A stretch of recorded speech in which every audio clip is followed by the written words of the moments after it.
আমার চ্যানেলে তোমাদের সকলকে স্বাগত। আজ আমরা ক্লাস 6-এর রাও মার্টিন প্রশ্নবিচিত্রা থেকে পরিবেশের প্রথম পর্যায়ক্রমিক মূল্যায়নের শেষ তথা 15 নম্বর স্কুল সলভ করব। তোমরা ক্লাস 6-এর অন্যান্য সেটগুলো দেখতে চাইলে চ্যানেলের প্লেলিস্টে যাবে, ওখান থেকে তোমরা সব বিষয় পেয়ে যাবে।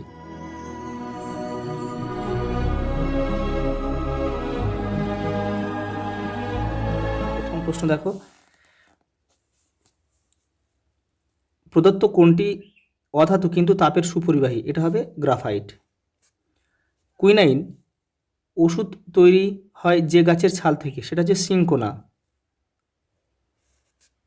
স্বর্ণলতা হলো এক প্রকারের পরজীবী। একটি তরল ধাতু হচ্ছে পারদ। দেখো, মিথেন CH4 যৌগে কার্বনের যোজ্যতা কত? কার্বনের যোজ্যতা দেখো, হাইড্রোজেনের কত হচ্ছে 4, তাহলে 4ই হবে আমাদের উত্তর।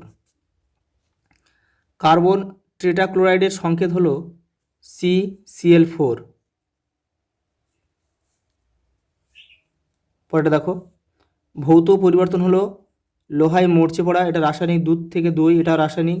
জল ফুটে বাষ্প হওয়া, এটা ভৌত পরিবর্তন।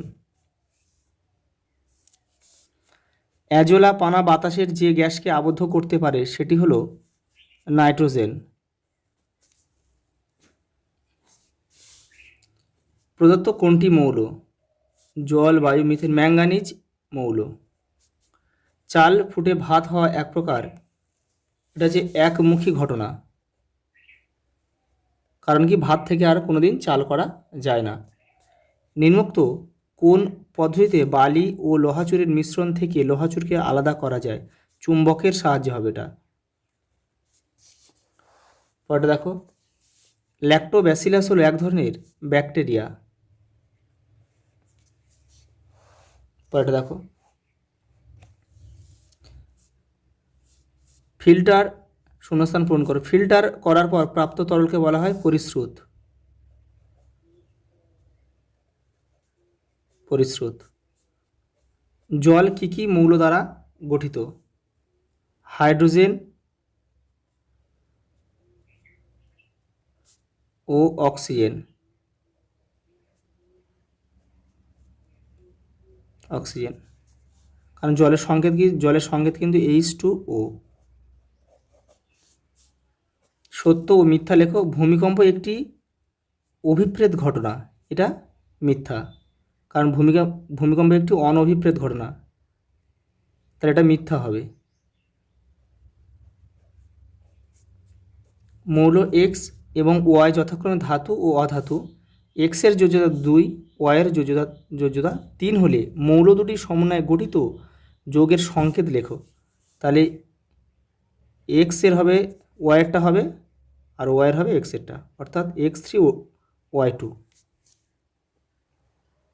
পরেরটা দেখো, মানুষের শরীরে বসবাস করে এমন একটি পরজীবী প্রাণীর নাম কি? গোলকৃমি। গোলকৃমি অথবা উকুন লিখলেও হবে। লবণ জলের মধ্যে কোনটি দ্রাবক কোনটি দ্রাবক? দেখো, জলটা হচ্ছে দ্রাবক, যেটা পরিমাণে বেশি থাকে। তরলটা হচ্ছে জল হচ্ছে দ্রাবক, আর লবণ হচ্ছে দ্রাব। পরেরটা দেখো, পরাগ মিলন কাকে বলে? এর একটি গুরুত্ব লেখো। দেখো, তোমাদের বইয়ের 8 নম্বর পেজে উত্তরটা রয়েছে। এই দেখো, অনেক প্রাণী তাদের খাবার সংগ্রহ করে ফুল থেকে, আর সেই সময় তাদের দেহের নানা অংশে লেগে যায় ফুলের পরাগরেণু। এই প্রাণীরা যখন অন্য কোনো ফুলে গিয়ে বসে তখন পরাগরেণু ওই ফুলে এসে পড়ে। এই প্রক্রিয়াটির নাম হলো পরাগ মিলন।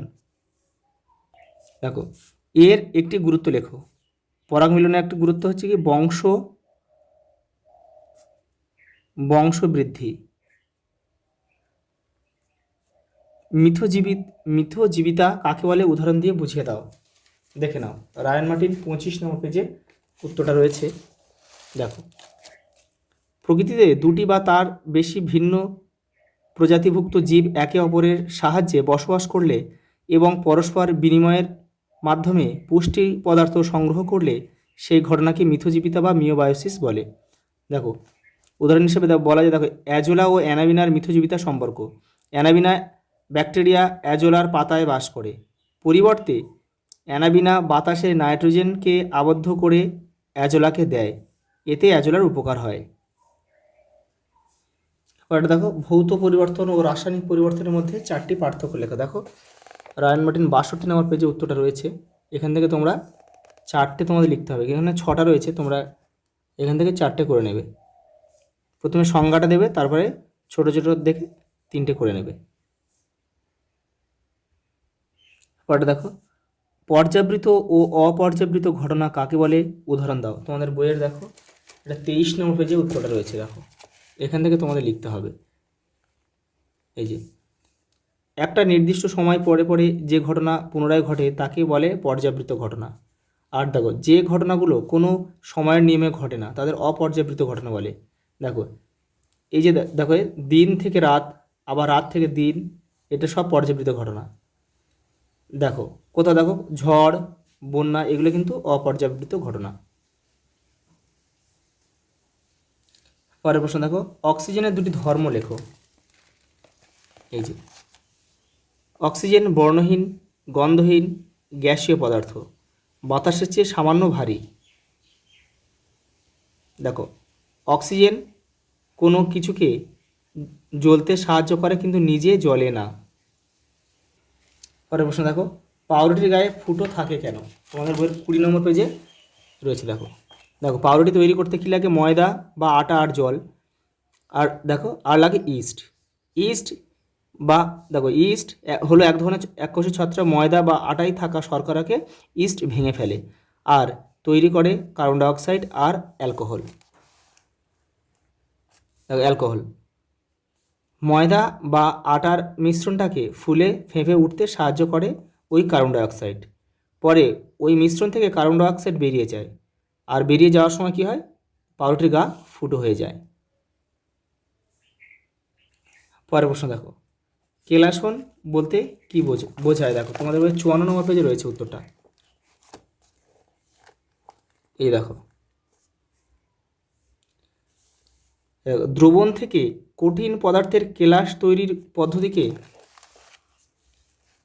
দেখো কেলাসন বলে। এই দেখো এখানে লেখা রয়েছে এই পদ্ধতিতে কোনো কোনো পদার্থের দ্রবণ থেকে কঠিন দ্রাবকে পৃথক করা যায়, অর্থাৎ লবণ আর জল, অর্থাৎ আবার চিনি জল একসঙ্গে মেশানোর পরেও কিন্তু এই পদ্ধতিতে লবণ আর চিনিকেও কিন্তু আলাদা করা যায়। লবণ জল থেকে লবণকে আলাদা করা যায়, আর চিনির জল থেকে চিনিকেও কিন্তু আলাদা করা যায় এই পদ্ধতিতে। আচ্ছা এই পর্যন্ত, দেখা হবে পরের ভিডিও।